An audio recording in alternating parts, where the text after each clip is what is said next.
Hello agents, and welcome back to the channel for another one of my videos. Today, we're continuing the not really talked about much trend. This time it's about armor and why it's not saving you. But before we get into that, my plugs. An agent's best friend is his content creators program. Sometimes requirements has a lonely sound. You ever notice that, agents?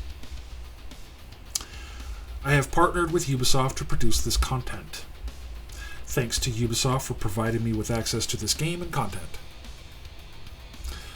Extra points if you caught the movie reference in the comments below. Okay, moving on. Let's do it. Let me guess. You stacked armor, slapped on a shield, and I bet you even modded that shield, and still got shredded in under 10 seconds. You're not alone.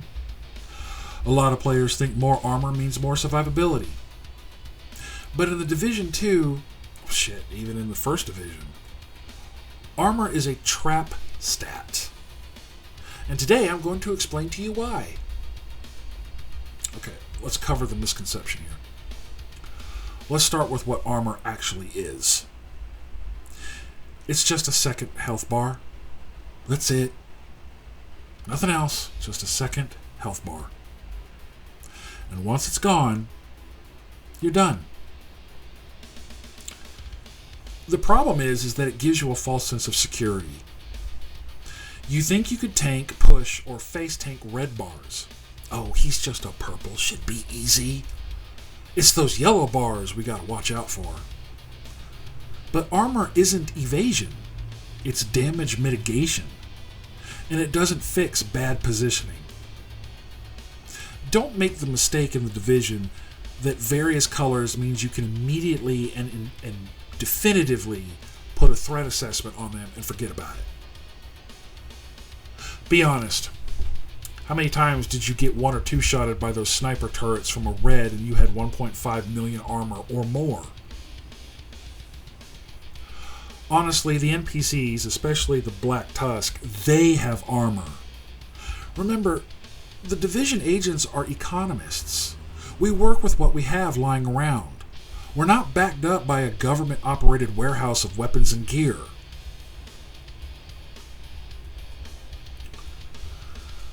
The real issue is scaling. Enemy damage scales up faster than your armor can compensate. Whether you have 1.1 million or 1.9 million armor, the difference is maybe 1 or 2 seconds of survival in legendary or conflict, and sometimes even in heroic missions. If you're caught out of cover or in a bad position, you're toast. The smarter play isn't to add more armor. It's to reduce how often you get hit. Easier said than done. I get it. That means timing, movement, and using cover to your advantage. As an example, the Momento backpack helps, but it requires two things, two very important things. Killing something that'll drop the trophy, and getting to the trophy once it lands on the ground. Let me paint you a picture. You're down to a sliver of armor on your fourth and last armor kit. You're 50 feet away from a trophy. Those sniper and machine gun dogs are all walking around, running even, and the heavy is closing in. Revive Hive is on a cooldown with 90 seconds left. You're out of grenades. You have 50 rounds in the magazine.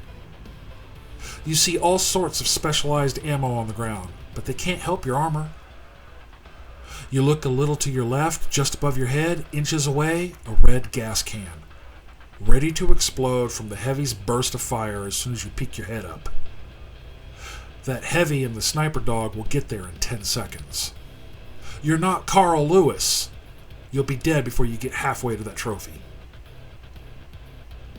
If you're a mid to long range player, that Memento bag is going to be wasted on you. If you aren't getting a decent time to kill, again, that bag is going to be wasted on you. The Memento bag is really designed for those semi-close range to in-your-face running and gunning builds. The Unbreakable talent is a wonderful piece of, oh shit, perhaps I should scan the room better.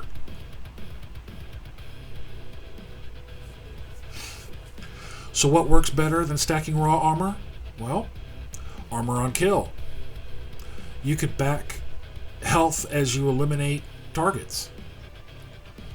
Armor regen keeps your bar topped off between fights. Hazard protection and status resistance. It lets you move through crowd control and burns. Skill and or hybrid builds with crowd control. Keeps enemies locked down so you don't need to tank. Cover movement plus line of sight. Makes you the hardest target to hit. Remember, armor isn't useless. It just can't carry your survival on its own. You need to enhance it by using armor on kill, armor regen, whatever. Revive hives help with your character's longevity, like the Unbreakable talent. Some of the heavies tend to focus on your skills, such as the Striker drone or the Stinger hive, or the turrets before they focus on you. That's a form of crowd control. Quick, while they're distracted, kill them. Kill them now.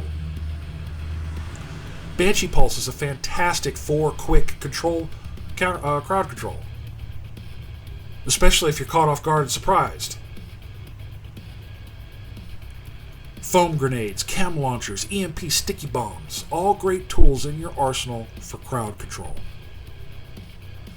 Remember, this is all about some varying suggestions to help you survive while you're trying to figure out your skill as a player in this game. Every single piece of gear, every weapon, every skill, every specialization, they all have one thing in common. They have conditions. Some are printed in big bold letters in the talents, the descriptors, and the text. Other conditions, they're a bit more subtle. Now, on the flip side, there are times when armor-heavy builds make sense. Tank or shield builds in conflict. Holding aggro and legendary when your squad is squishy. Pushing control points solo without backup. Again, it works best when paired with regen, repair, or crowd control. High armor without a plan, that's just a slower death. So the next time you die and you blame your build, ask yourself this. Did I stack armor or did I stack survivability? Armor's just a buffer. Survival is a strategy. As a sidebar, there is a such thing as too much armor. Don't be one of those players watching my videos and go, well, screw him. I'm just going to go for 2 million armor and I'll be fine. I'm sure you could do that, but your DPS is going to suck. Again, conditions. If this video helped shift your mindset, please hit like, drop a comment, and subscribe. Still on track for 1,000 subs as the goal. We're getting there. Channel's growing. We have our 2 PC clans, our PlayStation clan, and the Xbox clan. And we're all recruiting. X and Discord details is in the channel tab info. And until the next one, this is Hannibal, signing off.